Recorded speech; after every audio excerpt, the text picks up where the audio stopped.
Antes mesmo de Vlad, o Empalador, antes das grandes guerras contra os otomanos, houve um príncipe quase esquecido, mas fundamental para a sobrevivência da Valáquia. Seu nome era Radu.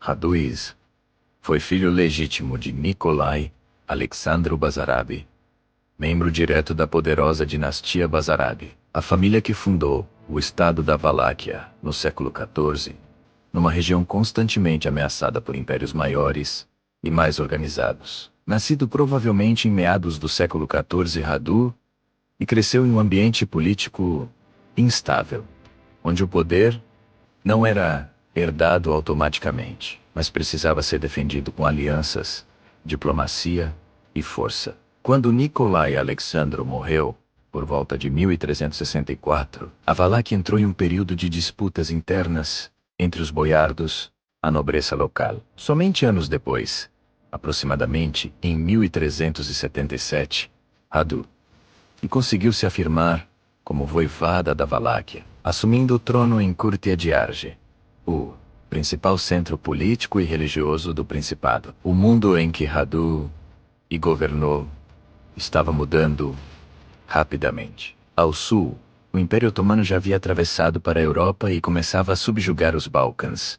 Ao norte e oeste, o Reino da Hungria tentava manter influência sobre a Valáquia, tratando o Principado como um estado vassalo. No interior do país, os boiardos frequentemente conspiravam contra o poder central, buscando privilégios próprios. Radu seguiu a política de seus antecessores: preservar a autonomia da Valáquia a qualquer custo. Ele evitou confrontos diretos com potências maiores, preferindo a diplomacia estratégica. Não há registros de grandes batalhas travadas pessoalmente por Radu, mas isso não indica fraqueza. Pelo contrário, a ausência de guerras devastadoras sugere um governo focado na estabilidade e na sobrevivência do Estado. Durante seu reinado, Curtia de Arge foi fortalecida como centro administrativo.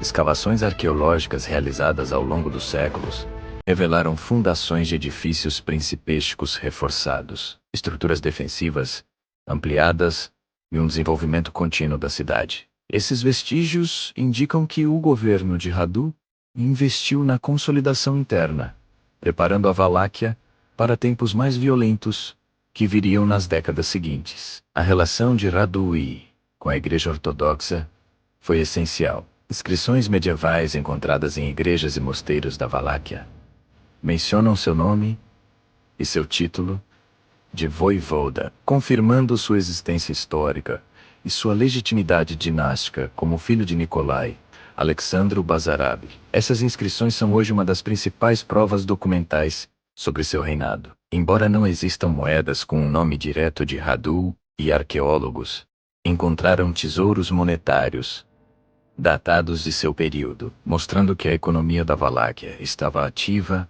e integrada às rotas comerciais da Hungria, da Bulgária e das cidades do Mar Negro.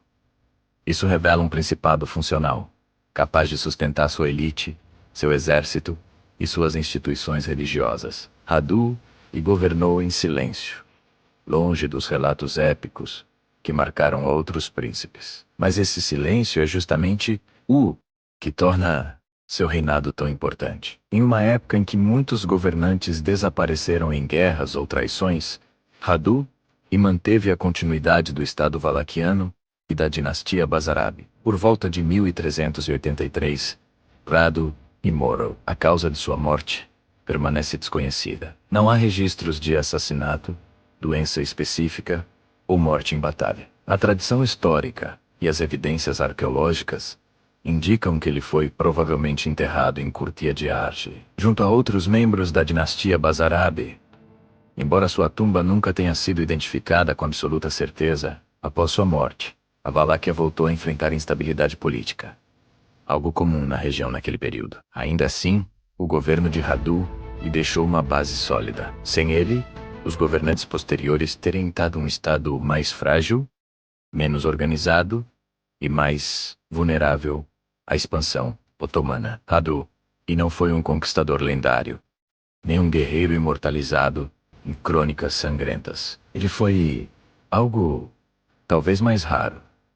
Um governante que manteve um país vivo, quando tudo ao redor ameaça destruí-lo. Seu legado não está em batalhas famosas, mas na própria existência contínua da Valak, que sobreviveu para produzir figuras históricas, muito mais conhecidas, nas gerações seguintes. E é por isso que, mesmo esquecido por muitos, Radui permanece como um dos pilares silenciosos da história medieval da Europa Oriental. Se gostou, curtir e se inscreve no canal para mais histórias como essa.